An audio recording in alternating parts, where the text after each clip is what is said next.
Iya, masih di sela-sela Selamat ngajar. pagi, UC People. Oh iya, kita ketemu lagi nih. Oke, ini kayaknya terjadi sebuah kebocoran gitu ya, karena spesial hari ini Selasa tidak hanya streaming di Iya. ucvcom.radiowebsite.co, tapi di streaming kan di mana Pak Im? Di YouTube-nya Universitas Ciputra tentunya.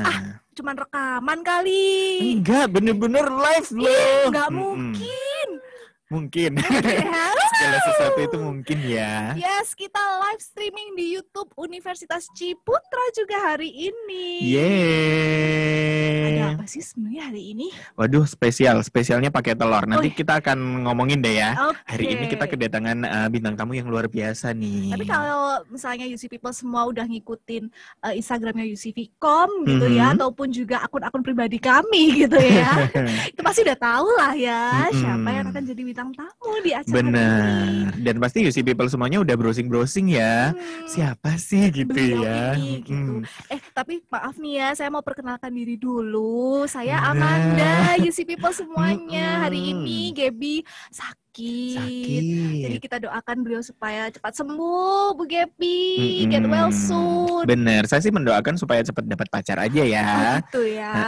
Ya, itu juga berdoa juga sih. Bener. Sembuh terus dapat pacar. Oke.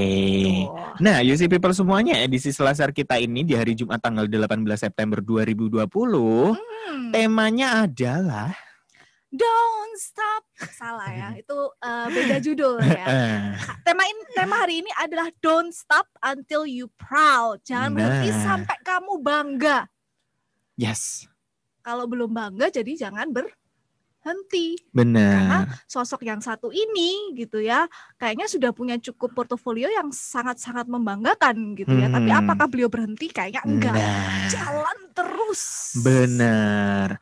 Begitu juga dengan Selasar ya, akan jalan terus menemani UC People semuanya. Jadi silakan untuk bertanya ke narasumber kita pada hari ini via WhatsApp. Ada di nomor 0893 kali 330101 atau via Instagram di @uc_vcom, karena spesial hari ini akan kita berikan voucher OVO sebesar harus gitu ya, OVO. Ya mudah-mudahan besok-besok disponsori langsung gitu ya sama OVO. OVO gitu tolong ya. dong lah. Tolong dong loh. Karena akan ada voucher senilai 100.000 untuk 2 penanya yang terkeren gitu ya. Untuk pilihan dari narasumber sih ya harusnya ya. Iya dong. Nah, cepet-cepetan ya, coba nanya ke kita di nomor WhatsApp kita. Kita ulangin deh sekali lagi supaya UC People semuanya bisa ingat. Dan jangan lupa di save juga ya nomornya kita ya. Ada di nomor WhatsApp 0893 kali 330101. Atau bisa meninggalkan DM di Instagram kita @uc_vcom. Nah, ini masih opening ya, tapi deg-degannya tuh udah kerasa gitu. Bener. Ya. Tahu nggak sih UC People nih, kita sudah standby biasanya kalau nyiapin Selasar nih, kita biasanya datang ke lab tuh ya jam 9 gitu ya, mepet-mepet 9:30 lah kita baru standby gitu. Bener. Ya di sini. Tadi kita subuh ya ke sini ya. Tadi kita subuh udah ke sini demi gitu ya, memastikan semua hari ini berjalan dengan lancar gitu. Amin. Ya. Karena seperti yang kita ketahui beberapa minggu yang lalu sempat selalu ada gangguan gitu ya di Selasar. Tapi hari ini untunglah karena persiapan kita sejak subuh tadi. Oke, nah kita akan berkenalan secara langsung nih dengan narasumber kita pada hari ini. Tapi kita dengarkan beberapa buah lagu dulu ya. Ada 2 buah lagu. Yang pertama ada dari Maroon 5 ini dengan judul Girls Like You. Wow. Ya masih di Selasar, sela-sela ngajar sampai nanti jam 12 siang. Bersama dengan Amanda dan Immanuel spesial hari ini. Tapi kita nggak sendirian sih. Di sini juga ada tim Selasar gitu ya. Ada Bapak teknisi di sebelah Pak Immanuel. Ada Bapak Roland. Kalau dari YouTube kelihatan sih ya. Kelihatan sih, nyelempit gitu ya. Jadi hari ini kita full tim ya Bu ya? Full tim sih hari ini. Oh ya, sayangnya tidak dilengkapi dengan Bu Gaby ya. Iya. Nah, bintang tamu kita kali ini kita akan kenalkan nih UC People semuanya. Tapi sebelumnya kita mau mengapresiasi, kita mengucapkan terima kasih sekali lagi untuk teman kita dari VCD UC ya. Iya, teman-teman VCD, terima kasih sudah memperkenalkan beliau kepada tim Selasa. Iya, di sini juga sudah ada sih sebenarnya. Nanti boleh deh colong-colong ini ya suaranya gitu. Oke, jadi narasumber hari ini spesial, datang dari Malang, tapi katanya datangnya kemarin, jauh-jauh dari Malang ini ya, kemarin gitu ya. Beliau ini adalah, langsung saya perkenalkan aja kali ya. Mangga. Beliau adalah rektor. Wah, ini kapan lagi ya kita kedatangan rektor gitu ya. Beliau adalah rektor dari Institut Teknologi dan Bisnis Asia Malang atau Institut Asia yang ada di Malang. Beliau adalah Ibu Risa Santoso, Bachelor of Art dan Magister of Education. Selamat pagi. Ini saya panggilnya apa, Bu Risa? Boleh apa aja. Oke. Ini masuk gak sih suaranya? Masuk. Kenceng, loud and clear. Oke, sip. Terima kasih sudah bersedia main-main ke Lab LCMC di Selasar juga hari ini. Sama-sama, malah saya yang terima kasih nih udah diundang, ditunjukin tempat radionya keren banget broadcastingnya. Thank you. Aduh, kapan lagi ya rektor lo yang bilang? Iya. Pain kenalin dulu dong Bu Risa ini. Nah, bagi UC People semuanya, saya yakin sih udah pada browsing ya. Cuman kita mau beberkan beberapa fakta dari beliau. Nah, mungkin sekalian klarifikasi ya. Betul. Apakah yang tertulis di media ini memang benar ya? Ini kita ambil dari cnnindonesia.com. Oke, beliau ini di usia mudanya, Ibu Risa Santoso ini yang lahir di Surabaya pada 27 Oktober 1992, benar ya Bu ya? Benar, kalau itu benar. Oh my God. Saya berasa kayak angkatan 45 gitu bersama Bu Risa gitu. Anda kan ini kan 91 kan ya, beda dikit nggak apa-apa. Ini pernah menjadi mahasiswa dari sebuah universitas bergengsi di luar negeri. Kuliah S1-nya di mana Bu Amanda? University of California, Berkeley di bidang ekonomi, betul ya Ibu? Lulusnya di dari tahun 2012 sampai dengan 2014. Iya, jadi lulusnya tahun 2014, benar. Yes. Dulu dari UC tapi beda UC. Sama sini tapi beda UC. Okay, University of California, benar. UC singkatannya. Di Berkeley di Amerika Serikat. Di Berkeley, Pak. Berkeley ya. Kalau kita biasanya berkele gitu kan. Maaf, kami lidah-lidah Jawa ini. Oke, nah selanjutnya beliau ini melanjutkan kuliah S2 di mana Bu Ge? Di University Graduate School of Education, depannya nggak kebaca Bapak, maaf. Di Harvard University Graduate School of Education. Lulusnya tahun 2015, betul ya Ibu? Benar. Betul, keren loh ya. Cepat ya, berarti programnya memang 1 tahun ya Bu ya? Atau karena Bu Risa yang memang cepat kuliahnya ya? Iya, programnya 1 tahun sih. Memang 1 tahun kok. Memang 1 tahun, cuman kalau mau ngerjain kayak part time atau sambil kerja gitu biasanya bisa extend 2 tahun, tergantung. Tapi rata-rata 1 tahun beres. Wow. Di Harvard Pak, siapa yang nggak ingin ke Harvard Pak? Saya ingin tapi mungkin cuma mampir parkir gitu aja kali ya. Iya. Kayaknya kalau untuk belajar lebih lanjut gitu ya. Nah, fakta yang kedua adalah pengalaman organisasinya beliau. Beliau ini sekarang berumur sekitar 28 tahun, baru akan 28 ya berarti ya. Benar. Memiliki banyak pengalaman di bidang pekerjaan, tercatat pernah mengikuti beragam pelatihan kerja dan di masa kuliahnya. Pernah juga mengikuti program menjadi tutor ekonomi, matematika dan statistik di mana ini ya? Diablo Valley, bener ya? Itu kayaknya kerjaan waktu masih kuliah tuh. Masih manual. Jadi itu kerjaan waktu aku kuliah, ngetutorin waktu di sana. Jadi kayak sambil kuliah, sambil kerja jadi tutor, terus sempat jadi researcher gitu. Bukan researcher sih, asisten researcher gitu. Gitu-gitu. Oke, jadi nggak cuma kuliah aja ya Bu ya, di sana juga banyak peluang untuk bisa nyoba kerja di sana gitu ya. Justru belajarnya di sana. Bener. Kalau kelas-kelas ya udah belajar ilmu, tapi belajar life skillnya di luar lah ya. Kayak gini nih, kayak di broadcasting gini. Bener. Iya bener banget. Iya ya, kayak terpukul gitu kan. Belajar life skillnya juga gitu ya. Oke. Nah, fakta yang lain adalah setelah dari lulus kuliah, Ibu Risa Santoso ini juga pernah bekerja sebagai tenaga ahli muda. Dia menjadi tenaga ahli muda selama 1 tahun 7 bulan dari Agustus 2015 sampai Februari 2017 di kantor staf presiden. Betul ya Bu ya? Benar. Oh ini aku tanyain benar. Benar, tapi jangan ditanyain lebih jauh dulu Pak, karena ini segmen 3 Pak. Mohon maaf jangan diselesaikan sekarang Pak. Bahkan kalau di cnnindonesia.com ini juga terpapang juga ya ID card-nya beliau ketika menjadi staf ahli muda di kantor staf presiden. Tapi ini memang diupload oleh Bu Risa sendiri ya di Instagramnya Bu Risa? Iya, itu kayaknya dulu waktu di IG tuh terus diambil. Yang mau kepo-kepo IG-nya Bu Risa juga boleh nih @santosorisa. Ini juga mungkin masih ada ya. Dan sudah centang biru. Sudah centang biru loh. Sekarang itu apa namanya yang dilihat centang biru apa enggak ya? Iya. Bukan itu lagi jadi tolok ukur ini public figure Bu. Iya benar. Udah nggak perlu sertifikat asal centang biru lumayan lah gitu. Betul. Oke.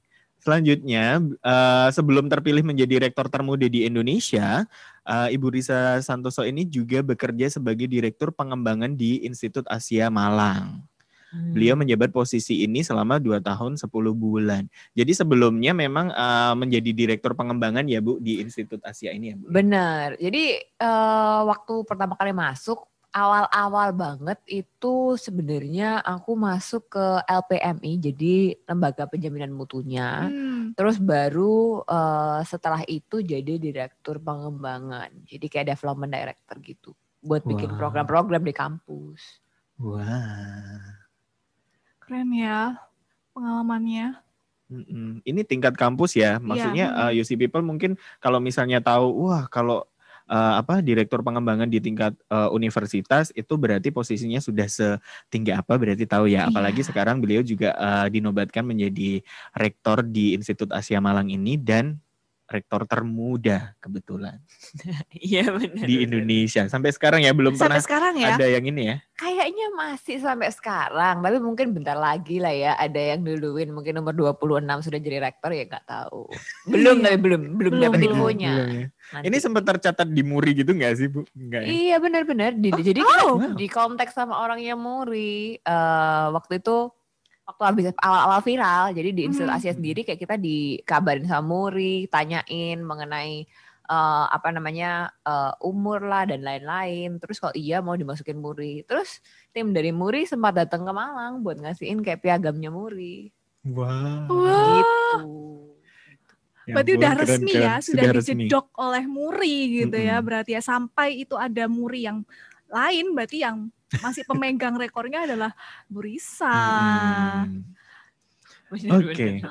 Itu tadi fakta-fakta yang berhasil kita himpun nih dari beberapa media gitu ya, terutama di cnnindonesia.com yang membantu kita. Terima kasih. Tapi tadi Bu Risa juga menyebutkan salah satu background pendidikan yang tidak ada di CNN loh Pak. Ternyata beliau itu sejak SD apa TK ya?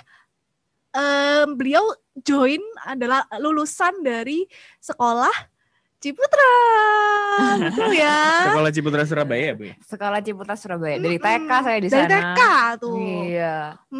Dari TK sampai SMA lulus. Sampai SMA lulus. Terlalu lama saya di Ciputra.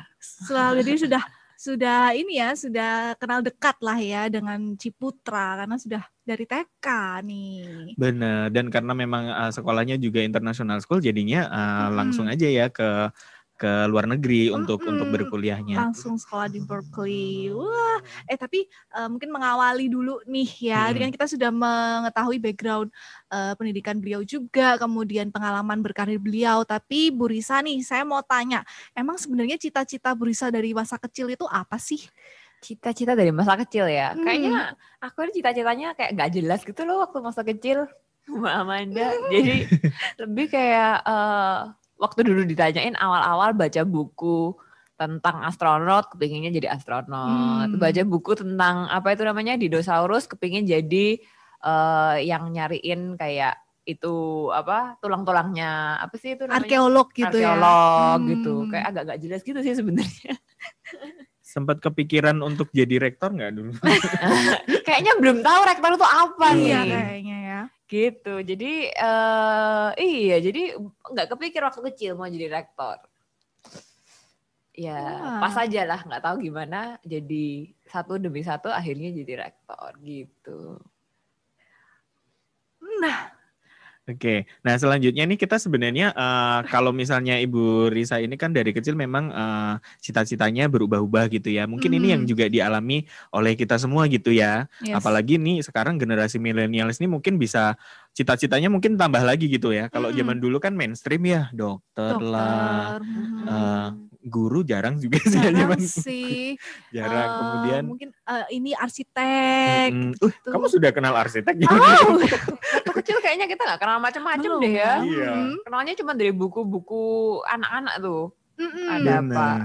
Nah kalau zaman sekarang kan profesi jadi lebih banyak lagi ya. Ada loh anak kecil zaman sekarang ditanyain cita-citanya jadinya YouTuber, podcaster, keren ya. Iya keren banget ya gitu. Anak-anak sekarang. Nah kita mau menggali nih Bu Risa peran dari keluarga sendiri untuk mewujudkan cita-cita ibu atau ibaratnya ada yang mengarahkan nggak sih kuliah di sana aja atau misalnya nanti jadi apa gitu? Kalau kuliah itu sih, jadi ceritanya gini, dulu kakakku tuh sekolah di UC Berkeley juga.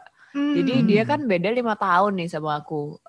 Jadi waktu di sana, terus kayak, jadi mikirnya dari awal itu memang mau masuk ke Berkeley gitu. Jadi kayak oh ya udah kayak pengen masuk Berkeley gitu. Nggak pernah diarahin mau ngambil jurusan apa, cuman waktu itu mikir-mikir akhirnya ngambil ekonomi gara-gara dulu dosen ekonomiku waktu aku di Amerika tuh kayak enak banget gitu. Jadi terus aku mikir mungkin aku ngambil ekonomi aja nih. Tapi terus ya udah ternyata tengah-tengah akhirnya ngambil kelas-kelas education, terus kalian deh ngambil minor education dulu gitu. Jadi dari situ baru mulai ngambil kelas-kelas education sampai dapat minornya. Baru makanya kepikir gara-gara ngobrol-ngobrol sama dosen, ternyata ada S2 pendidikan dan itu gitu. Jadi ceritanya begitu. Ini ketemu di tengah-tengah gitu sama orang-orang yang mengenalkan ke field-field ini gitu. Bener. Tapi dari keluarga nggak dipaksa ya Bu ya? Oh harus di pendidikan, oh harus di ekonomi ilmunya gitu. Enggak sih, enggak dipaksa. Kalau untuk kelas-kelas gitu enggak pernah maksa, untuk jurusan dan lain-lain enggak pernah maksa gitu. Dulu cuma dibilangin kalau misalnya sudah suruh balik Indonesia, kalau bisa balik Surabaya gitu. Jangan di Amerika gitulah. Kalau misalnya tetap susah gitu, jauh sama keluarga gitu. Oke, ya untuk mengabdikan diri untuk Indonesia juga ya Bu. Iya, mengembangkan Indonesia lah ya kita sama-sama. Biar Indonesianya yang maju, jangan luar negeri yang maju terus ya. Wah, nasionalisme tingkat tinggi nih Pak Im ya. Tapi berarti alasan memilih untuk berkuliah di luar negeri ini bisa dibilang karena pengen ngikutin kakak atau mungkin ada alasan lain nih yang Bu Risa memang benar-benar pengen kuliah ke Berkeley itu karena ini gitu, mereka punya ini gitu. Ada alasan yang lain nggak? Kalau aku sendiri dari dulu kepingin banget emang sekolah di luar ya. Kayak nyoba sekolah di tempat lain. Apalagi kayak tadi ya ceritanya ya di Ciputra 14 tahun di tempat yang sama terus gitu. Iya. Lumayan kepingin buat ngeliatin tempat lain gitu. Jadi waktu dulu bisa ke Amerika juga excited banget gitu. Kepingin gak persis harus di Amerika nih. Tapi kayak idea bisa pergi ke luar negeri itu kayak sesuatu yang exciting. Benar-benar. Jadi kayak ibaratnya ya memang juga untuk mengenal budaya luar juga seperti apa yang pada akhirnya sih Ibu Risa Santosa ini membawa itu ke Indonesia gitu ya. Jadi hasil yang didapat dari luar sana untuk pengembangan Indonesia juga. Apalagi sekarang juga di Institut Asia ini juga untuk mengembangkan Indonesia juga lewat jalur Malang gitu lah istilahnya gitu ya. Dan ternyata yang mungkin masih belum terarah gitu ya, tadi ceritanya beliau cita-citanya gitu ya, ternyata di sana malah ketemu gitu ya sosok figur yang menginspirasi beliau untuk menjadi seorang masuk ke jurusan ekonomi, kemudian juga menemukan panggilannya beliau untuk menjadi seorang pengajar ya. Bu Risa, ada nggak pengalaman yang paling berharga atau sampai sekarang ini masih diingat, masih masih menghantui gitu ya. Kok menghantui? Waktunya gimana ya? Kayak serem ya. Waktu kuliah di luar negeri. Waktu kuliah di luar negeri, pengalaman paling menghantui. Waduh. Itu tuh. Aku ngambil kelas online ceritanya dulu. Terus aku ngambil kelas online dan aku itu kayak summer school gitu. Jadi aku ngambilnya di Indo. Terus setelah aku udah ngambil, aku kelupaan finals dong. Jadi waktu itu aku nggak bisa ngerjain finals. Dan di sana udah kayak ada designated time buat ngerjain. Dikasih 1 hari nih. Kalau misalnya lewat itu nggak bisa ngerjain lagi. Terus aku kelupaan aja. Terus waktu dulu kan masih muda ya, jadi ya udah ngomong ke dosennya, aku nulis email, oh Pak sorry ya, aku kelupaan karena aku di Indonesia gitu. Terus aku udah bilangin gini, ya itu resiko yang kamu ambil karena kamu ngambil kelas di Indonesia. Gitu. Oh my God. Gitu, dan waktu itu kayak nilaiku, jadi pokoknya dengan nilaiku itu paling tinggi yang bisa aku dapat tanpa ngambil finals itu ya C gitu. Karena finalsnya sendiri kan kayak bobotnya gede kan. Ya sudah, sampai selesai semester ke Amerika aku ketemuin dosennya juga nggak boleh. Menghantui banget itu. Udah ngomong sama dosennya udah apa gitu. Katanya belajar untuk lebih responsibel gitu. Wow. Atau jangan-jangan nilai C ini Bu Risa ini nilai paling jelek seumur hidupnya ya? Iya, pernah gak sih dapat di bawah C gitu? Iya, enggak juga sih, ya itu. Iya, jadi kayak awal-awal kan itu ya, awal-awal kan belum, apalagi itu, jadi gini dulu waktu di Amerika itu awal-awal masuk ke community college dulu aku, jadi sebelum masuk UC Berkeley aku masuk ke community college dulu, jadi waktu itu kan nggak tahu nih, kita belum tahu jurusannya bisa keterima apa enggak, mau transfer kemana, jadi waktu itu kayak ya bener-bener nyoba gimana caranya biar kalau bisa ya dapat A semua gitu, terus pas ini dapet C, jadi kayak wah ini dosen super alot, nggak boleh buat mundur dan lain-lain. Terus aku dibilangin, mestinya kamu ngomong kamu sakit gitu. Aku dibilangin sama temanku. Kalau kamu ngomong kamu sakit, mestinya at least kamu boleh ngulang. Terus aku kayak, wah gimana ya, terlalu jujur gitu. Dia ya sudah, tetap ada C-nya jadi 1 di transkrip. Di awal-awal gitu ya. Iya, dan itu dulu ditanyain waktu aku ngambil LPDP S2 kan. Terus ditanyain ini. Jadi kayak kan mereka dapat transkripnya semua, minta transkrip. Terus dia tanya, "Loh, ini kenapa ya? Ini transkripmu kok A ada C-nya gitu." Itu jadi pertanyaan interviewku waktu aku lagi ngambil beasiswa loh. Jadi ya sudahlah, pengalaman. Untung bisa masuk di Berkeley, terus lanjut pergi Harvard. Jadi ya lumayan hoki lah ya. Waduh, ngomongnya hoki ya. Hoki ya, kalau kita itu sudah keajaiban ya, miracle ya. Jangan gitu, nanti Bu Amanda sama Pak Emmanuel bisa juga. Amin. Lanjut ya kelas di luar negeri. Ya, amin ya. Semoga umurnya masih nutut ya Bu ya. Oh, umur saya masih sih. Ya jangan gitu loh. Teman sekelasku waktu aku S2 itu dia umur 60. Bisa terus belajar sampai umur 60 ataupun lebih. Oke. Ya itu deket lah ya. Sama umur siapa? Jadi buat UC people semuanya juga ya. Berarti gak ada kata terlambat sih. Kan mungkin sekarang yang dengerin juga banyak umur nih kan ya. Iya, ya ada mahasiswa lah ya, tapi mungkin juga teman-teman UC people yang sedang mendengarkan juga di gedung UC gitu ya. Tetap kalau ingin sekolah belum ada kata terlambat gitu ya. Yes, oke kita sambung nanti lagi ya. Mungkin saya mau mengingatkan juga buat UC people semua yang mau mendapatkan voucher OVO sebesar 100.000 untuk 2 penanya. Silakan bisa meninggalkan pertanyaan untuk Ibu Risa Santoso bisa via WA di WA UC Vcom Radio di nomor 0893 kali 330101. Ulang ya, 0893 kali 330101. Atau bisa juga via DM di Instagram kita @UC_Vcom. Kita dengarkan lagu-lagu dulu sebelum kita masuk ke flashback pencapaian yang sudah dialami tadi. Sudah spoiler ya Pak Immanuel ya ketika membacakan CV-nya Bu Risa. Kita akan tanya-tanya gitu ya pengalaman beliau gitu ya selama menjadi staf khususnya Presiden Joko Widodo. Bener, ini orang-orang pilihan banget. Jadi kalau misalnya UC people semuanya pengen tahu gimana sih ceritanya bisa jadi ditunjuk ya. Ini kan penunjukan ya Bu, bukan pendaftaran gitu ya Bu ya. Saya juga gak bingung sih sebenarnya. Gimana nih itu kita dari cerita aja kita ngelihat gimana. Apakah itu pemilihan atau pendaftaran? Agak bingung juga sih. Oke. Kita tunggu ceritanya nanti di sesi 3. Yes, kita dengarkan sebuah lagu dari aduh ini bahasa Inggris semua ya, saya bingung gitu ya. Latihan supaya saya bisa ke luar negeri. Coba latihan sedikit-sedikit. Oke, I love it.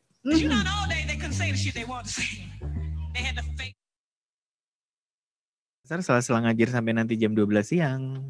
Masih bersama Amanda dan juga Immanuel dan juga dengan Bu Risa Santoso, dan acara kita hari ini spesial karena tidak hanya bisa diakses di ucvcom.radiowebsite.co, juga bisa diakses via live streaming di YouTube Universitas Ciputra.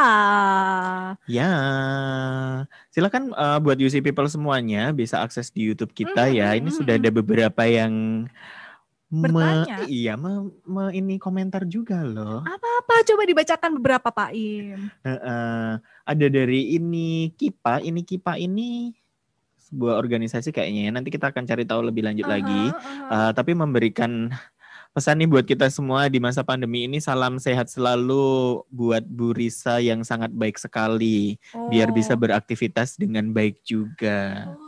Atau jangan-jangan Bu Risa tahu ya KIPA ini. Iya, jadi tahun ini komunitas buat kayak training gitu, training untuk kayak meningkatkan orang punya skills gitulah. Jadi people development gitu. Bener ya Kipa ya, mungkin aku bisa dibantuin. Kemarin soalnya diajak ngobrol di Instagram live gitu sama pendirinya kipa.com. Kipa Communication bisa dicek tuh. Oke, kita cek. Oke, ada juga dari alumni kita nih. Wah, dari Rere, thank you ya udah nyimak UCVcom Radio terus. Oke, kita lanjutkan. Iya, masih ada ratusan pertanyaan ini ya. Kita memang sangat penasaran gitu ya untuk tanya-tanya ke Bu Risa Santoso. Nah, ini termasuk adalah pengalaman beliau menemani membantu tugas-tugas Presiden Joko Widodo. Ini ya ini tadi ya seperti yang kita tanyakan, ini penunjukan atau pendaftaran nih, gimana nih ceritanya Bu? Katanya sejak tahun 2015 nih kemarin menjadi staf khususnya Presiden Jokowi. Iya, jadi ceritanya ini staf khusus kepresidenan, tapi ini bukan langsung di bawahnya Pak Jokowi nih. Jadi itu sebenarnya di bawahnya Kepala Staf Kepresidenan. Jadi dulu awal-awal itu dengan Pak Luhut Panjaitan. Pak Luhut. Iya, jadi awal-awal dengan Pak Luhut. Setelah sama Pak Luhut, kita tempat ada reshuffle. Jadi waktu itu sempat dengan Bapak Teten Mas Duki juga. Jadi nggak langsung di bawahnya Pak Jokowi. Mungkin kerenan langsung di bawahnya Pak Jokowi ya.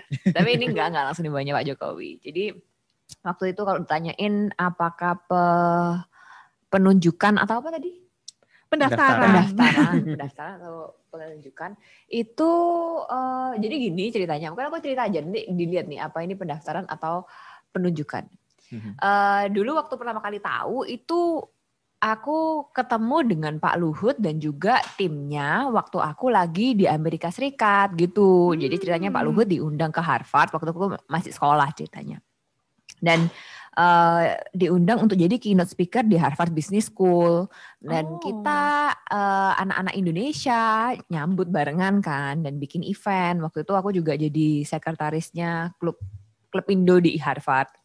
Jadi kita bikin event barengan buat dinner bareng-bareng sama Pak Luhut. Waktu itu ada sama Bu Yeni Wahid, macam-macam beberapa orang gitulah. Dan di sana kayak kita diomongin kalau misalnya dari Amerika nih teman-teman yang sekolah di Amerika, ayo balik ke Indonesia, salah satunya gitu tuh. Terus sempat diomongin juga kalau misalnya di kantor staf presiden itu memang sedang merekrut orang-orang gitu. Jadi sempat ada pembicaraan ya kalau memang ada yang tertarik bisa untuk apply ke sana gitu. Dan pas di sana juga aku tuh duduk di sebelahnya mantan bosku, direct bosku lah ya itu. Dan itu dia di bidang isu-isu strategis. Dan waktu itu kita ngobrol-ngobrol. Sebenarnya waktu itu nggak tahu juga sih kalau misalnya itu beliau itu di KSP jadi apa, itu waktu itu aku belum seberapa tahu. Cuman memang waktu itu kita cerita-cerita mengenai ekonomi, kan backgroundku S1-nya ekonomi. Jadi cerita-cerita mengenai ekonomi, terus pernah kerja di mana, kan pernah kerja part-time di perusahaan satu dulu waktu di Berkeley, dan kayak startup mengenai ekonomi yang dibuat sama seseorang dari World Bank gitu. Terus cita-cita tentang itu tuh. Terus mantan bosku ini dia bilang, oh ya, wah kamu ngapain kok di pendidikan? Kita perlu ekonom nih gitu. Kita perlu orang-orang yang mengerti ekonomi gitu. Terus kalau misalnya kamu itu setelah kamu lulus kamu masuk aja ke KSP, ngirimin CV-mu dan lain-lain gitu. Jadi waktu itu setelah selesai event itu berapa saat kita ngirimin CV ke sana. Ceritanya begitu. Jadi apa itu? Penunjukan atau itu penunjukan Bu. Iya karena sih, kesempatan kayak gitu ya. mungkin nggak berlaku untuk semua orang gitu ya. Iya loh. Yeah. Langsung diminta mungkin dikasihin emailnya itu nggak semua orang bisa dapat emailnya ya. Mengirimkan CV. Jadi paru-paru kali ya. Kalau pendaftaran jalur yang pendaftaran itu mungkin dikasihnya website biasanya ya. Nanti dimasukkan datanya ke website, nanti nunggu berapa lama gitu ya baru ada tanggapan ataupun malah tidak ada tanggapan. Ini langsung emailnya loh ya. Gitu. Jadi ini penunjukan sih Pak. Gimana UC People semuanya? Bisa menyampaikan pendapatnya mungkin ke kami. Tapi sebenarnya Bu Risa, kemudian setelah join gitu ya menjadi staf khusus gitu ya, sebenarnya apa sih job desk yang Bu Risa dapatkan gitu selama bekerja di sana? Waktu itu jadi aku secara official titleku itu tenaga ahli muda di di kantor staf kepresidenan. Itu yang official.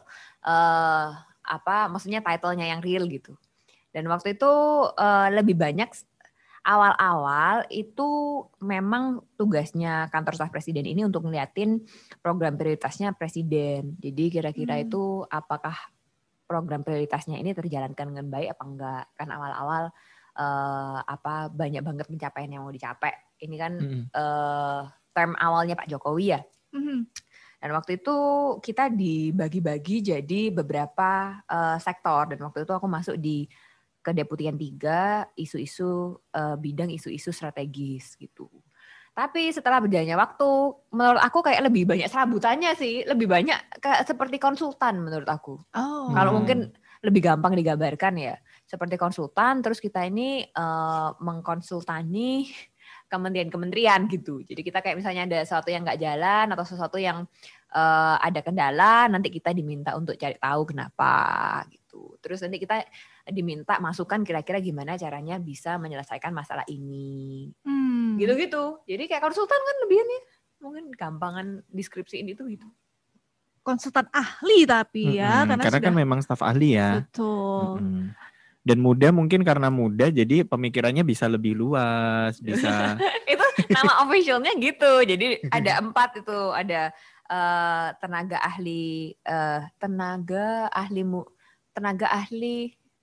keterampilan kayaknya. Pokoknya ada yang keterampilan gitu. Terus tenaga ahli muda, tenaga ahli madya, sama tenaga ahli utama. Ini jadi umurnya berapapun bisa masuk jadi tenaga ahli gitu muda. Ya. Oh jabatan ternyata Pak. Tapi memang yang join di sana usia muda ya pasti tetap disebut muda ya. Oke. Nah, saya nanya lagi nih tentang pengalaman. Saya kenapa pertanyaannya bagian yang ini terus ya Bu? Enggak apa-apa sih. Ada nggak pengalaman yang paling tak terlupakan nih ketika menjabat sebagai staf ahli muda? Kayaknya nih setiap kali ada pengalaman yang tak terlupakan di setiap sesi gitu ya. Harus iya karena pengalamannya Bu Risa ini banyak banget. Jadi harus kita tanyakan nih yang tak terlupakan. Tapi apa ada perbedaan nggak sih mungkin habis dari luar negeri terus kemudian langsung bekerja di Indonesia gitu kan akhirnya bisa dapat kesempatan untuk bekerja di Indonesia. Nah ini pasti ada pengalaman yang tak terlupakan nggak sih? Oke. Kalau untuk perbedaan kayaknya tuh 2 pertanyaan yang berbeda. Kalau misalnya pengalaman yang nggak terlupakan, mungkin tadi aku mikir-mikir nih apa juga. Terus mungkin awal-awal waktu aku bisa dapet paspor hitam. Jadi lucu banget karena waktu itu ada kerjaan dan waktu itu kita diminta buat pergi ke UK. Terus itu kayak awal-awalnya karena kerjaan official dikasihin paspor dinas. Dan kalau misalnya kayak paspor biru itu kan paspor diplomat. Kalau hitam itu dinas. Terus kalau hijau kan kita hijau biasanya. Jadi pertama kali dapat paspor yang warnanya hitam kan lucu ya gitu. Jadi lewat airport juga jalur khusus kan kayak menarik. Pengalaman yang tidak terlupakan mungkin itu tuh. Iya, karena kalau kita ini rakyat jelata, ya pasportnya tetap hijau. Pak Immanuel sudah punya paspor? Sudah. Oh, sudah. Gini-gini pernah keluar negeri, gitu ya? cuman tetap ya di imigrasi itu kayak integrasinya saya lebih lama dari ya? orang biasa gitu ya. Mungkin karena apa ya, fisik dan sebagainya. Kalau Bu Risa kan jalur khusus ya, Anda jalur yang agak lama gitu kayaknya ya. Tapi beneran loh, itu ngaruh banget ternyata. Jadi cukuran apa enggak itu ternyata ngaruh banget di imigrasi waktu itu ya. Mungkin bajunya juga, kalau bajunya kayak rapi-rapi gitu-gitu ya, kayak nggak seberapa, ya udah cepet-cepet aja gitu. Oke, mungkin kalau kumel-kumel gitu beda ya. Mungkin. Oke. Nah, untuk pertanyaan selanjutnya ini kayaknya Pak Im yang lebih cocok untuk bertanya ini, karena yang berhubungan dengan sensasional nih. Begitu ya. Nah, kemarin kan ada di pemberitaan itu memang Ibu Risa Santoso ini sebagai rektor termuda di Indonesia. Gimana ya perasaannya gitu? Gimana perasaannya? Maksudnya tiba-tiba diminta kan, berarti diminta untuk menjadi rektor atau apa istilahnya kayak dilantik untuk menjadi rektor, padahal usianya masih muda. Kemudian mungkin ada berbagai macam pandangan orang itu kan macam-macam gitu ya. Pas viral gitu ya. Kemudian viral, terus mungkin ada orang yang pro, ada yang kontra. Nah, pendapat dari Bu Risa sendiri seperti apa? Iya, jadi aku ini nggak expect kalau bakal viral sih ya, sejujurnya loh ya Pak. Jadi saya ini nggak expect bakal viral, seviral itu juga gitu. Jadi awal-awal tidak ada ekspektasi yang gimana. Cuman setelah udah viral, jadinya kayak waduh, lumayan pusing juga ya gitu. Sampai akhirnya ya udah nggak usah terlalu diperhatiin deh, pokoknya kerja aja gitu, nggak usah terlalu dibikin pusing. Lalu awal-awal yang pusing itu kayak dimintain interview terus sampai sehari kayak nggak tahu berapa kali. Jadi aku juga pusing. Ada yang dimintain radio, kadang-kadang dari majalah, dari newspaper, sampai ya macam-macam gitu. Dan waktu itu kayak wah pusing, nggak bisa kerja gitu. Jadi akhirnya ya pelan-pelan dikurangi, pelan-pelan akhirnya kayak kita nyoba nyetop juga. Jadi interviewnya, misalnya interview pun itu bareng-bareng satu kelompok gitu. Jadi ya itu sih kayak agak ada feeling of overwhelm-nya gitulah, overwhelm feeling gitu. Jadi itu ya so far itu sih kayaknya. Dan kalau mau ngambil tanggung jawabnya ya memang tanggung jawabnya gede ya. Jadi juga bukannya yang kayak wah bisa jadi rektor, wah bukan kayak gitu juga sih. Jadi kayak ya ada plus minusnya gitu, dan plusnya ya banyak, minusnya ya banyak gitu. Oke. Itu sempat mantengin sosial media atau enggak ketika viral? Kan mungkin mantengin sosial media, kemudian lihat komen-komennya netizen kayak gitu. Hampir enggak. Ada sedikit, tapi aku kayak tipe yang kalau misalnya enggak mau ngelihat itu, aku enggak ngelihat sama sekali gitu. Jadi cuman kayak ngelihat oh ya udah. Kayak interviewku sendiri yang aku baca full itu mungkin 1-2 doang kali. Ya udahlah, pokoknya di interview nggak mau ngeliat lagi gitu loh, pusing ngeliat lagi. Lagi pula kalau misalnya ada apa nggak bisa dirubah juga gitu. Jadi sudahlah, nggak perlu dipikirin ya. Pokoknya sudah interviewnya oke, asal nggak ada yang terlalu parah gitu ya udah. Dan juga memang saatnya untuk bekerja gitu ya. Soalnya kalau misalnya ngeladenin media terus, lihat netizen ngomongin apa, itu juga malah jadi pusing ya. Pusing. Kayaknya aku ngeliatin WA aja jarang nih. Kalau misalnya mau ngontak aku juga lama banget. Ini kalau ada yang pendengar yang temanku ya, maaf ya kalau ngontak tapi nggak dibalas-balas. Memang soalnya lama balasnya. Bener. Sempat ada perubahan nggak sih jumlah message yang ada di WA ketika jadi viral rektor sama enggak? Oh iya gitu? Berubah. Mungkin sekarang udah hampir enggak ya, tapi masih ada tambahan lah pastinya.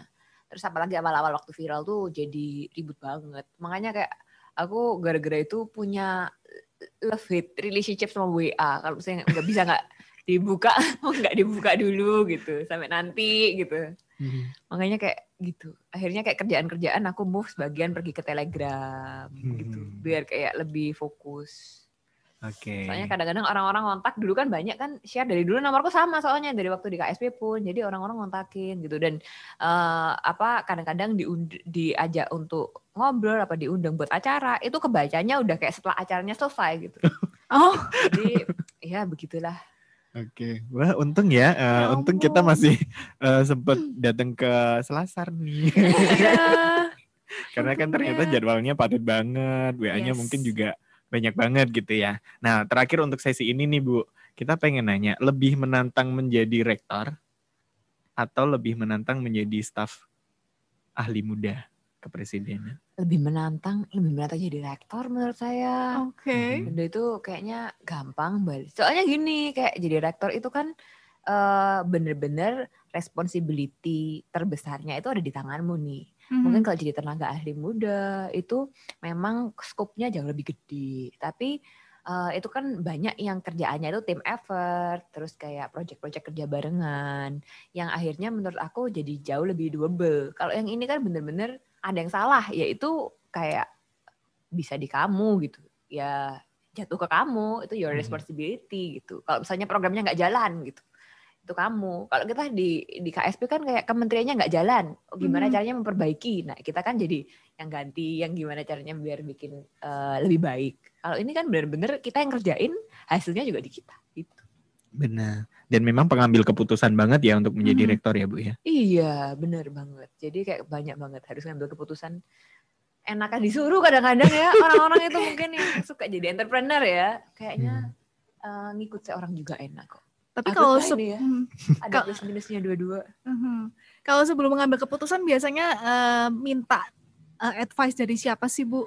Waduh, dari semua orang, ya dari orang yang macam-macam jawabannya. Tergantung masalahnya apa. Tapi sering banget sih tanya-tanya sama kenalan dosen di tempat lain atau mungkin rektor di tempat lain, sempat tanya juga gimana cara ngatasin masalah-masalah gitu. Ya semuanya dipelajarin gitu, dipelajarin pelan-pelan lah ya. Wah, berarti memang Ibu Risa Santoso ini open minded nih UC people semuanya. Jadi kalau misalnya memang mau mengambil keputusan sekecil apapun, sepenting apapun gitu ya, itu tetap juga mempertimbangkan pendapat dari orang-orang lain juga. Walaupun beliau juga sudah ahli ya di bidangnya, tapi tetap dong pendapat dari orang lain juga menjadi pertimbangan khusus gitu ya Bu ya. Mungkin kalau kecil-kecil oke lah, nggak perlu ya Pak ya. Tapi kalau misalnya nanti yang gede-gede gitu, kalau udah ada isu apa, nah itu baru kita benar-benar nyariin tahu dari tempat-tempat lain. Kalau mengambil keputusan nanti siang mau makan apa, nggak perlu lah ya tanya Menteri Pangan gitu ya. Iya, kalau itu cuma saya sama Bu Amanda aja kita. Iya, nanti kita ini ya Bu ya, kita GoFood apa loh? Ya, bisa. Ya sponsor GoFood datang lagi silakan. Oke, kita lanjutkan nanti ya. Ini sudah ada beberapa pertanyaan yang masuk. Nanti kita akan coba pilih-pilih ya pertanyaan mana yang akan kita jawab untuk sesi berikutnya. Tapi kita dengarkan beberapa buah lagu dulu nih. Yang belum tanya buat teman-teman silahkan, masih ada waktu gitu ya. Nanti akan kita pilih-pilih di sesi 4. Silahkan bisa WA di 0893 kali 330101 atau bisa via DM di IG kita @uc_vcom.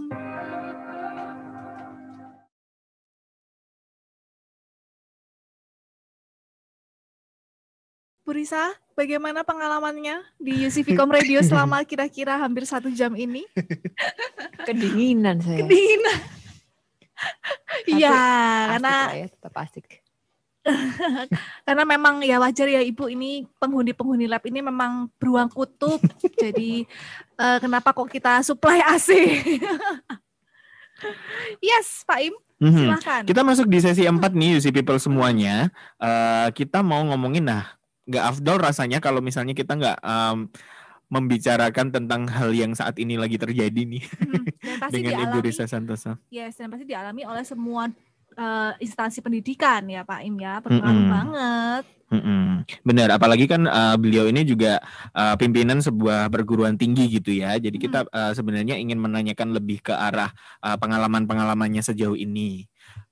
Bu Risa, ini kita mau masuk ke sesi yang mungkin sudah banyak bosen dibicarakan oleh banyak orang ya, COVID-19 gitu. Cuman ini kayak intronya agak sedih gitu ya.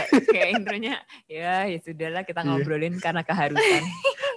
Bener, ini karena ada di naskah aja ya, jadi kita ngobrolin itu. Padahal mungkin pendengar kita sudah bosen. Tapi yang bikin gak bosen adalah karena pengambil kebijakannya ini adalah orang muda, orang millennials di perguruan tinggi tertentu gitu ya, di Institut Asia Malang. Kita ingin tahu lebih detail gitu. Sejak di bulan Maret lalu kan siswa-siswa atau mahasiswa mulai dari pendidikan dasar sampai dengan perguruan tinggi ini kok dipaksa ya ngomongnya. Apa dong? Iya benar-benar juga sih. Dikondisikan menjalani. Nggak ada yang dimaksa, terpaksa lah ya kan. Bukan dipaksa sama orang.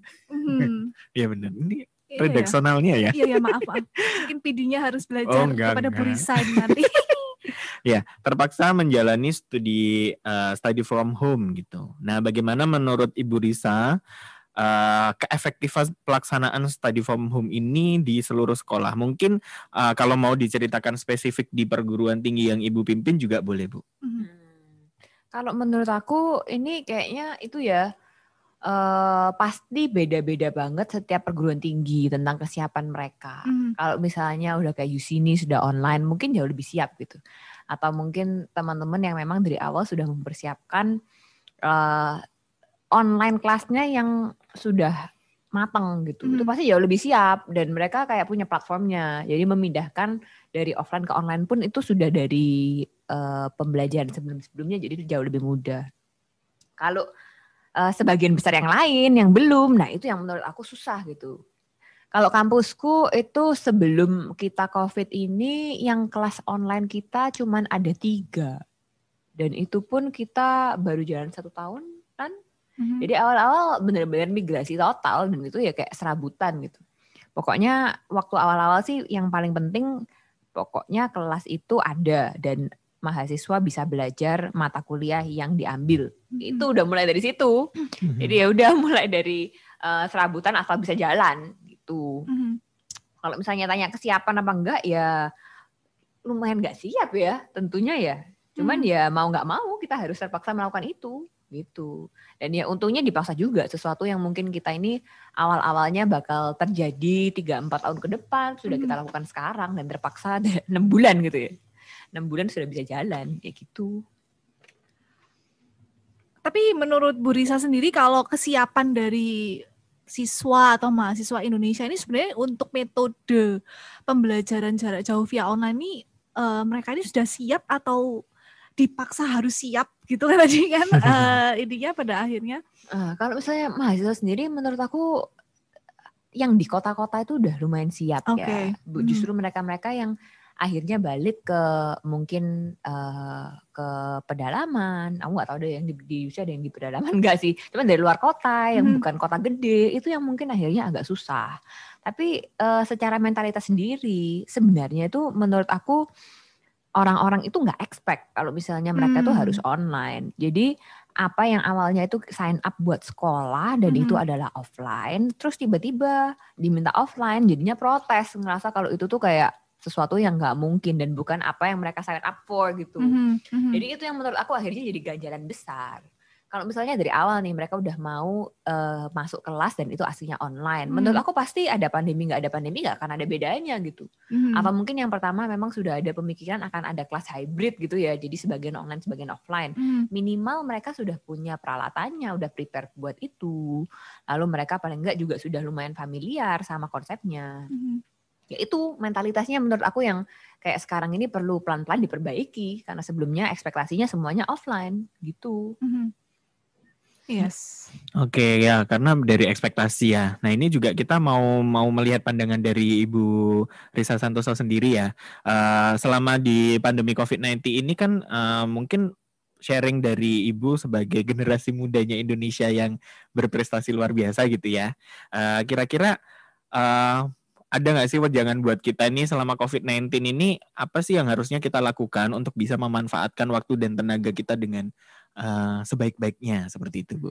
Oke, aku yang mikir tuh ya sekarang itu dengan adanya COVID ini semua orang di rumah dan semua online ini kan bermunculan nih kelas-kelas. Dan menurut aku ini kesempatan banget sih buat kita itu ngeliatin ilmu-ilmu baru yang sekarang itu kebanyakan free gitu. Iya. Dan kalau misalnya kita ngelihat nggak usah ilmu yang terlalu dalam lah, itu orang-orang yang ngelakuin Instagram live aja ya ampun banyaknya ya nggak sih? Ya, betul. Jam 7 jam 8 malam pasti ada. Terus kayak di Instagramku full atasnya tuh kayak ping live gitu semua gitu. Jadi menurut aku itu kesempatan yang teman-teman bisa ambil. Jadi nggak hanya ngelihat apa yang ada di depannya kerjaannya, tapi juga bisa ngelihat mungkin ada opportunity lain atau mungkin ada ilmu baru yang bisa dipelajari gitu sih. Dan ya sempat lah ya mumpung ini sekarang waktunya ini kita nggak bisa sosialisasi sama teman-teman, nggak perlu traveling, transportasi dan lain-lain, nggak ada waktu tuh untuk pergi ke kantor lebih sedikit, itu mungkin waktu bisa digunakan ya buat balik lagi refleksi kira-kira ini kerjaanku ini tepat nggak sih gitu sama apa yang aku kerjakan sekarang, seneng nggak, kayak refleksi balik. Maksudnya teman-teman yang masih kuliah, yang sekarang di UC mungkin bisa mikir juga kira-kira ini yang aku lakukan apakah cocok nggak dengan apa yang aku mau lakukan setelah aku lulus gitu. Jadi kalau misalnya cocok ya bagus, coba ditambah nih skill-skill yang bisa ditambah. Kalau misalnya nggak cocok mungkin bisa mulai nyariin opportunity baru di tempat lain atau skill baru di tempat lain. Itu sih yang menurut aku. Yes, jadi bukan karena semua serba online terus di rumah gitu ya, nggak ngapa-ngapain terus bilangnya bosen gitu ya, justru malah kesempatan karena bener kata Bu Risa tadi banyak banget ilmu-ilmu yang akhirnya ditawarkan secara gratis nih. Jadi bisa via Instagram atau sekarang sudah banyak banget seminar-seminar gitu ya yang diadakan via live Zoom gitu kan, seperti acara kita ini juga sebenarnya kan gratis ya, bisa disaksikan loh ya juga di live-nya di YouTube-nya Universitas Ciputra. Benar. Dan kemarin juga sempat ada platform online course juga ya, yang sempat juga membuka apa istilahnya layanannya secara free juga. Kita juga sempat menggunakannya kan ya. Betul. Ada, boleh nggak sih disebutin? Boleh lah ya. Boleh. Ada kayak Coursera, ada edX. Itu kita bisa belajar bahkan dari universitas di luar Indonesia juga kita bisa belajar banyak. Kalau itu kayaknya nggak usah corona udah free tuh dari dulu. Iya gitu ya. Iya. Cuman jadi karena corona jadi kita lebih bisa tahu ya. Kalau mungkin zaman dulu kita nggak ngerti tuh makanan apa gitu. Terbiasa sekarang udah ya. Ya udahlah sama-sama harus ngelihat online. Kalau misalnya sekarang ngeliat online ya udah kita coba yang dari Amerika, dari luar negeri gitu ya. Bisa coba macam-macam. Tapi itu bener banget loh bisa nyoba dari kampus-kampus di luar negeri juga loh. Nggak hanya di sini. Betul. Kalau kemarin Pak Immanuel sempat nyoba yang dari kampus apa? Lupa ya? Aku nama kampusnya lupa, cuman nama course yang aku ikutin ingat. Oh iya. Gitu. Bahasa Inggris ya? Bahasa Inggris Bu. Kebetulan ini sedia Google Translate gitu di sebelahnya gitu kan. Nah ini mungkin kita mau next question atau mau bongkar-bongkar WA nih? Nah kita bongkar-bongkar WA dulu nih. Kita bongkar WA dulu ya Bu Risa ya, udah ada yang tanya nih. Oke, boleh. Ya untuk penanya pilihan kita yang pertama nih Bu Amanda, ada dari Adima. Halo Adima, ini pasti dari Tulungagung ya. Kok tahu? Kenal ya? Tahu. Kayaknya saya bau-bau ini deh, bau-bau apa ya Tulungagung? Ramba, Pak, ramba kulit sapi ya. Oke.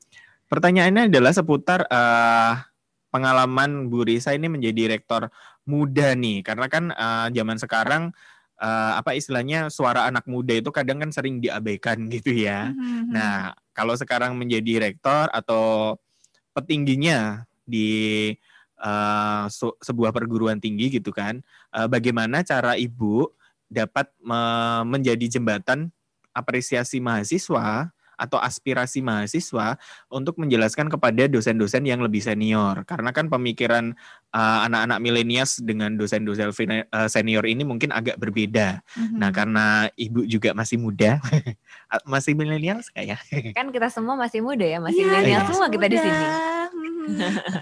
Gimana nih Bu, cara apa ya istilahnya menjadi jembatan bagi mahasiswa kemudian ke dosen-dosen yang lebih senior? Oke, kalau aku so far ada sih mahasiswa yang datang buat ngobrol sama aku gitu, datang ke kampus, terutama ini sekarang lagi kita pandemi gini ya, jadi ada yang tanya-tanya juga tentang keadaan kampus dan lain-lain. So far sih menurut aku kalau mau balancing antara pemikiran milenial sama dosen-dosen yang lebih senior itu lebih gini sih, ngelihat mana yang kira-kira bisa menguntungkan buat mahasiswa sih. Kadang-kadang kan kita juga nggak bisa mungkirin kalau mungkin teman-teman yang senior itu ide-idenya juga bagus-bagus dan sudah tercoba lama gitu ya, makanya senior gitu. Tapi kadang-kadang ya kita harus bisa mau open minded buat pemikiran-pemikiran lain gitu. Jadi ya lebih netral aja sih menurut aku. Lebih mikirin kira-kira tujuannya untuk kampus itu mana yang lebih baik gitu. Dan mana yang kira-kira bisa menguntungkan lebih banyak mahasiswa. Kan anyway kita ini di kampus juga mau gimana caranya biar mahasiswa kita itu semuanya lebih happy dan bisa lebih punya ownership gitu ya. Biar setelah selesai kuliah pun mereka tuh kayak dengan happy bisa nyariin kerjaan dan bisa nambah ilmu baru di tempat lain gitu. Jadi ya balancing itulah. Kalau misalnya kadang-kadang ini sih aku tahu banget ada mahasiswa yang kayak mungkin belum terlalu berpengalaman ya. Maksudnya ya udah kuliah terus kadang-kadang mintanya itu aneh-aneh gitu. Tapi kayak nggak mikirin kayak sisi lainnya gitu. Misalnya ada yang minta, ada satu mahasiswaku datang bilang, "Iya Bu, ini bisa nggak ya kira-kira kalau kita ini semesternya dimundurin karena COVID." Terus setelah, jadi kayak maksudnya UAS-nya dimundurin nih. Ya. Aku kayak tanya-tanya, setelah tanya-tanya ternyata minta dimundurin karena dia mau menikah gitu. Kan bingung ya Bu. Jadi ini bener, jadi kayak oh iya soalnya saya mau akad gitu. Terus aku kayak, tapi kan ya kamu punya problem itu, tapi yang lain kan punya problem yang lain. Kalau misalnya semua ngikutin kamu kan nggak bisa gitu ya. Jadi itu juga kadang-kadang pemikiran yang menurut aku ya harus disaring lah. Jangan mentah-mentah ngeliatin yang mana. Jangan mentah-mentah kayak oh yang milenial pasti lebih benar. Ya nggak gitu juga. Tapi kalau misalnya masukan yang menarik-menarik ya pasti tetap kita dengerin gitu. Dan banyak masukan-masukan buat misalnya bikin event sama mahasiswa. Ataupun kayak ngobrol-ngobrol aja sama mahasiswa gitu. Tapi saya penasaran sama satu hal nih Bu Risa. Kira-kira responnya mahasiswa di perguruan tinggi yang Ibu pimpin sekarang ini gimana ya?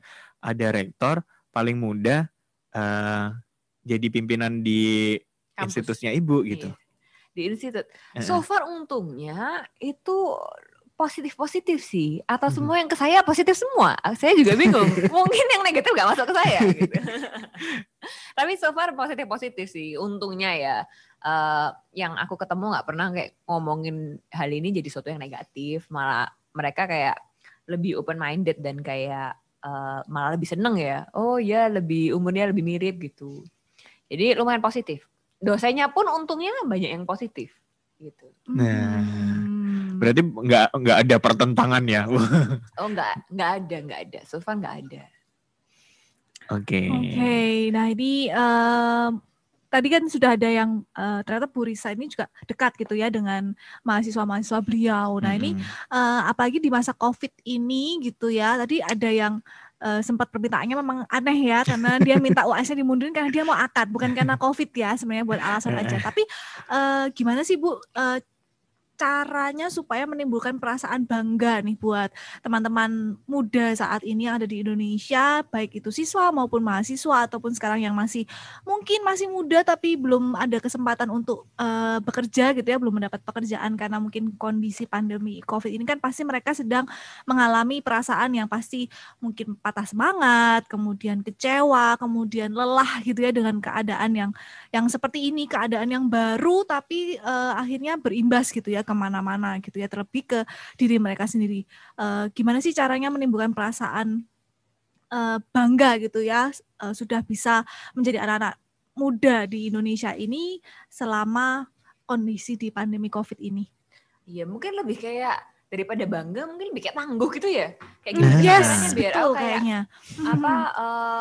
bisa fight on gitu ya. Iya. Kalau itu sih menurut aku kita balik lagi. Ya jujur aja semua orang pasti sumpek ya dengan keadaan seperti ini gitu. Kayak aku pun karena tadi mau ngeliatin kelas-kelas free, nggak kelas-kelas free doang sih, yang kayak kelas-kelas berbayar pun, yang sekarang kita online ini banyak resource-nya yang muncul. Itu pun ngeliatin semuanya online, itu pusing sudahan. Ada ngajarnya juga online, seminarnya juga online, ketemunya lewat Zoom, meeting lewat Zoom waktu WFH awal-awal ya. Jadi itu kayak wah itu sumpek sih, dan kayak udah muak gitu. Mau kayak having fun juga ngeliat Instagram atau ngeliat Netflix, wah itu Jadi semuanya tuh lewat layar gitu. Jadi pusing. Jadi pastilah ada orang-orang yang kayak jadi sumpek dan akhirnya ngerasa kalau misalnya kita ini, waduh, kayak lebih terpuruk gitu mungkin ya. Dan kalau menurut aku caranya untuk tetap tangguh itu ya kita balik lagi inget-inget kalau kita ini di COVID ini nggak akan selamanya gitu. Kalau misalnya ini tuh kayak it will pass juga. Nanti misalnya ada antiviralnya sudah dimulai sekarang udah di testing ya, tapi mungkin belum sampai di komersial. Tapi udah mulai ya pelan-pelan nanti akan selesai juga gitu. Dan harus balik lagi ingat menurut aku prioritasnya itu apa teman-teman. Jadi balik lagi yang penting itu apa. Kalau misalnya nih kita mikir yang penting itu oke, asal keluarga bisa sehat atau mungkin kedepannya kepingin mencapai sesuatu, fokusin di situ gitu. Nggak perlu semua tuh dikerjain semua, pokoknya yang penting-penting ini kita selesaikan gitu. Dan menurut aku tuh jadi membuat hidup itu lebih ringan gitu, kayak lebih ringan mikirnya juga, tetap bisa kayak nggak ngambil ini terlalu serius dan terlalu depresi gitu loh. Yes. Gitu. Dan harus juga merasa bersyukur sih menurut aku, kayak kita at least sekarang di sini juga tetap sehat ya kan, kayak orang-orang yang kita tahu juga sehat-sehat juga. Aku nggak tahu sih teman-teman di rumah gimana, tapi ya at least bisa ngelihat Selasar lumayan lah ya, lumayan sehat ini. Bisa ngikutin sampai akhir. Jadi menurut aku ya itulah, ada rasa bersyukurnya juga dan pemikiran kalau misalnya ini tuh bakal selesai. Dan ini aku yang menarik sih, aku pernah ngelihat satu TED Talk ya. Jadi ini ngomongin mengenai, aku inget deh judulnya tuh How to Make Stress Your Friend itu. Jadi gimana caranya bikin stres itu teman kamu gitu. Dan dia itu bilang di sana, kalau misalnya kita tuh stres, biasanya itu nanti akan berdampak buruk sama badan kita. Ya benar-benar bakal bakal sakit, mungkin nanti kayak sakit badan lah, terus kayak bisa benar-benar flu, dan itu benar-benar bisa terjadi. Terus si psikolog ini bilang kayak, aku tuh selalu bilang kamu jangan stres gitu. Tapi ternyata setelah dilihat lagi, ternyata bukan stresnya yang membuat kita tuh sakit, tetapi persepsi kita bahwa stres itu buruk yang bikin sakit. Katanya dicoba nih kalau misalnya di teman-teman yang ya jadi risknya mereka, kalau misalnya dibilangin stres ini adalah sebuah motivasi biar mereka ini kayak, oh stres ini masalah yang aku hadapi sekarang itu sebenarnya memotivasi aku buat jadi lebih baik, bukan buat bikin aku tambah down. Jadi dengan mengubah kita persepsi kita, itu katanya efek negatifnya stres itu hilang gitu. Dan itu menurut aku yang penting juga ya. Jadi gimana kita mengambil persepsi yang positif saat kita tuh dihadapi dengan suatu masalah. Dan itu bakal kayak mengubah mindset kita dan dampak buruknya ke kita banget. Gitu. Oke, jadi stres itu akan membawa penyakit kalau itu dianggap sebagai negatif gitu ya, menurut saya. Benar-benar. Lain kalau misalnya menganggap stres itu sebagai pemacu gitu ya, untuk bisa lebih baik ataupun bisa mengevaluasi diri kita gitu ya, untuk menjadi ya lebih baik lagi gitu ya. Ya, jadi buat teman-teman yang mungkin stres gitu ya karena di rumah aja, ya ampun, kita masih bersyukur ya, itu tadi seperti kata Bu Risa, kita sehat gitu ya. Kita jadi Bu Risma ya. Mau kalau ketemu sama Bu Risma. Iya. Kapan-kapan Bu Risma mungkin gitu. next time. Langsung ini. Oke. Nah ini sebenarnya saya ada pertanyaan menarik nih berhubungan dengan tema kita kali ini. Kan jangan berhenti sampai kamu bangga. Nah pertanyaan pertama adalah, apakah Ibu Risa ini sudah bangga terhadap pencapaiannya sejauh ini? Lumayan bangga ya. Dan aku gak bingung sih dengan bangga ini. Karena kayak mau bangga tapi kok ya tantangannya banyak gitu ya. Jadi ya ada. Tapi momen-momen di mana aku ngerasa kayak oh ya kayak lumayan juga ya. Kayak aku pengalamannya lumayan banyak ternyata. Abis inget-inget lagi gitu, oh ternyata kok lumayan juga. Gitu kayak waktu dulu setelah ngeliat-ngeliat ternyata waktu aku kuliah itu setiap semesternya itu aku kayak kalau nggak kerja nyoba kayak internship atau bikin kayak ikut-ikut aktivitas-aktivitas gitu, lumayan aktif. Terus pikir-pikir lagi kayak oh ya juga ya, ternyata dari dulu aku lumayan banyak kerja juga ya gitu. Kayak gitu-gitu sih, ada momen-momen yang kayak ngerasa seperti itu. Tapi ya tentunya kalau bangga gitu ya gitulah. Jadi aku agak bingung juga jawabannya nih, bangga apa enggak. Oke. Lumayan bangga lah. Lumayan bangga. Tapi apakah berhenti nih sampai di sini aja nih? Oh, merasa saya sudah jadi rektor. Apakah terus berhenti atau ada next program apa yang mau dijalani atau mau hal apa yang pengen dicapai lagi gitu, Bu? Aku mikirnya gini ya, kayak bangga ini kan kayak satu momen gitu loh, kayak satu momen dimana kayak sadar, oh iya ya aku kayak ngelakuin ini, atau mungkin kalau ada orang yang muji atau apa itu kan bangga. Tapi menurut aku yang lebih penting itu kayak kalau kita itu merasa, oh ternyata apa yang kita lakuin ini ternyata berguna buat banyak orang. Itu kayak lebih happy gitu loh. Menurut aku kayak bangga itu kayak cuma satu momen, kayak fleeting momen gitu aja, yang nanti ya bisa bangga tapi ya bukannya necessarily itu tuh jadi sesuatu yang kayak happy banget gitu juga. Jadi kalau mau lihat apa buat nextnya, menurut aku masih banyak lah hal yang bisa aku lakuin gitu. Dan tentunya sekarang juga jadi rektor pun kayak hampir belum 1 tahun ini ceritanya. Jadi kayak masih banyak banget yang harus dilakukan gitu. Jadi mungkin nanti misalnya sudah jadi rektor, selesai nih masa jabatannya, terus dapat opportunity baru. Nah itu mungkin baru kita ngelihat nih bisa ngapain gitu. Oke, pasti karya-karyanya setelah ini jadi lebih banyak lagi ya. Mungkin nanti bisa jadi viral lagi nih. Siapa tahu. Kita tunggu viral berikutnya. Viral yang baik dong. Viral yang kemarin ya baik kan, sangat baik karena prestasi juga. Betul. Nah, terakhir nih, kita juga pengen dapat wejangan nih dari Ibu Risa Santoso ini ya, karena memang generasi muda, kebanggaan Indonesia gitu ya. Jadi selain Ibu bangga, kita juga semua bangga nih punya generasi muda seperti Ibu nih. Yes. Kita pengen dapat wejangan nih Bu, kira-kira pesan dari seorang Risa Santoso bagi generasi muda Indonesia yang sekarang ini masih ya cuman mimpi-mimpi aja, cuman ada di rumah membayang-bayangkan sesuatu. Kira-kira apa nih buat kita nih Bu? Kalau aku ngerasa ya yang paling penting itu jangan takut buat nyoba hal baru gitu loh. Dan kalau misalnya ada suatu responsibility, kayak opportunity itu pasti menurut aku datangnya sama responsibility kalau diambil. Kayak kalau misalnya mau ngelakuin sesuatu pasti nanti ada sesuatu yang harus dilakukan buat itu gitu. Tapi menurut aku jangan takut buat ngambil keputusan itu, karena aku tahu banyak banget orang yang kayak ditawarin mungkin posisi atau mungkin juga kesempatan buat ikut sebuah program dan lain-lain, yang menolak itu karena ngerasa dirinya kurang mampu atau ngerasa kayak waduh ini kok too much for me ya gitu, kayaknya aku nggak bisa nih gitu.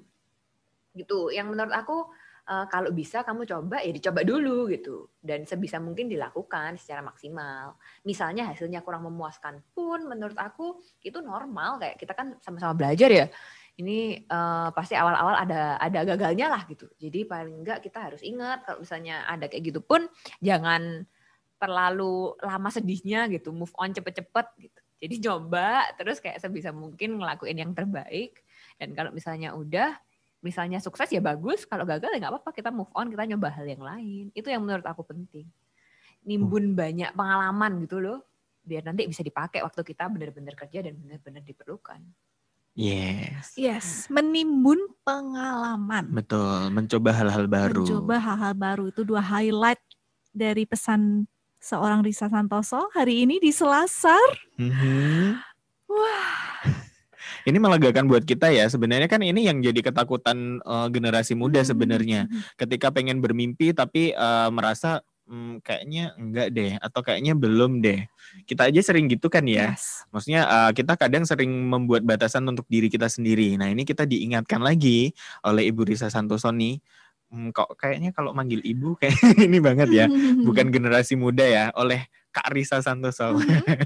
Diingatkan kembali bahwa kita harus mencoba hal baru dong, dan juga kita harus menimbun atau memperbanyak pengalaman-pengalaman kita gitu ya, supaya kita nggak ada di zona nyaman terus nih gitu kan, udah merasa enak, udah merasa ini, atau udah merasa nggak enak gitu, tapi nggak segera move on. Kalau tadi Bu Risa Santoso kan bilang, oh kita harus move gitu.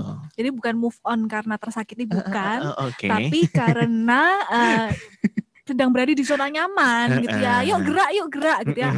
Dimulai dari mungkin bangun tidur siap pagi, kemudian beraktivitas mungkin dari menata tempat tidur gitu ya, yang produktif gitu ya di pagi hari itu sudah bisa dibilang sebagai move on ya dari zona nyaman kita. Yes. Terima kasih banyak Ibu Risa Santoso atau Kak Risa nih sudah bergabung dengan kita. Sudah bergabung dengan Selasar. Oke, sama-sama. Ini kayak kita ngelihatnya bingung ya, mau ngeliat ke depan atau ke kanan gitu kan. Soalnya kayak sebenarnya di satu ruangan sudah pernah main ke lab kita ini, mungkin settingan kamera kita ini mungkin agak unik ya. Jadi Bu Risa di sebelah sana. Di sana. Saya bisa lihat langsung ke sana gitu kan. Tapi Pak Immanuel kameranya di sana. Harus kembalikan aja. Jadi kita sama-sama ini melakukan protokol COVID ya. Iya. Sehat meskipun mengerjakan pekerjaan. Yes. Benar. Setelah ini mau kemana agendanya Ibu Risa? Mau kemana nih? Mau katanya dikasihin tour UC, mau muter UC. Wah. Yes. Oke, terima kasih sekali lagi. Salam sehat untuk semua keluarga, baik yang di Surabaya maupun di Malang, atau ada yang di lain lagi ya? Yang di setiap manapun gitu ya, keluarga dari Bu Risa ataupun partner dari Bu Risa di tempat kerja juga gitu ya maksudnya. Aku kira ya. Ini partner ini ya, percintaan, bukan ya, kita nggak sebutkan itu ya. Iya. Oke, nah sekali lagi kita juga mengucapkan terima kasih nih kepada VCDUC yang diwakili saat ini, yang diwakili oleh Ibu Lisa. Ibu Lisa, say hi dulu dong. Halo. Terima kasih Bu, sudah mengantarkan Bu Risa hari ini. Bu Lisa ini teman dekatnya Bu Risa ya? Iya, lumayan akrab lah ya. Kita berapa lama ya? Sudah lumayan lama kenalnya ya. Mungkin 10 tahun ada kayaknya ya. Iya. Wow. Oke, setelah ini mau diajak jalan-jalan kemana nih Bu Lisa? Oke, tadi mau lihat-lihat lab Vcom yang di sebelah yang katanya kayak kulkas itu. Oh iya. Sekalian tadi udah janjian dengan Pak Andi untuk ke Apple Academy. Apple Academy nih harus ditunjukin. Yes. Oke, ya. Terinspirasi sama UC biar kampusnya lebih bagus. Amin. Siapa tahu nanti setelah ini kita ada kerjasama ya Bu ya. Iya. Boleh. Kita menunggu kerjasama dengan Bu Risa nih. Oke, UC People semuanya, kita masih ada satu sesi lagi, sesi closing. Biasanya kalau Selasa di sesi closing kita akan membacakan rekan-rekan UC People yang berulang tahun di bulan September. Ini lanjutan dari minggu lalu ya. Kita akan bacakan beberapa nama nih. Tapi kita dengerin lagu dulu, Pak Immanuel. Oke, boleh. Ada satu request lagu yang sudah masuk ke kita nih. Karena ada ini di sini ada Prof Burhan loh. Iya. Kalau ada Prof Burhan kita nggak boleh panggil Pak Bu. Oh iya maaf. Immanuel, ada lagu ya, apa? Ini ada satu requestan nih Amanda loh. Oke, dari Luisa ya. Luisa request sebuah lagu ini dari Lady Gaga dan juga Blackpink, Sour Candy. Selasa ngajar.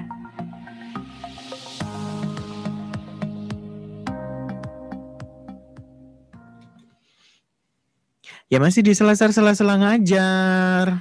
Nggak kerasa sudah tinggal beberapa menit perjumpaan kita. Wah, udah kayak Bu Gebi ya ini ya. Perjumpaan kita di Selasar.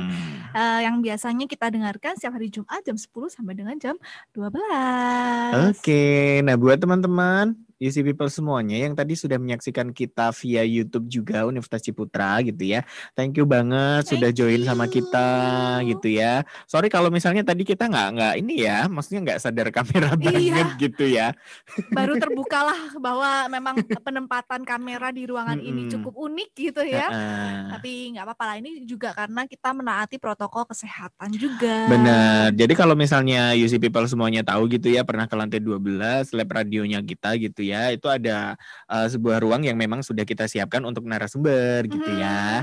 Jadi terpisah dengan kita supaya di masa pandemi ini kita tetap menjaga kesehatan kita.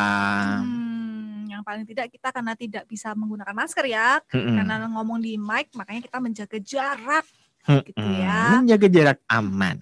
Oke, seperti biasanya kita juga akan mengumumkan,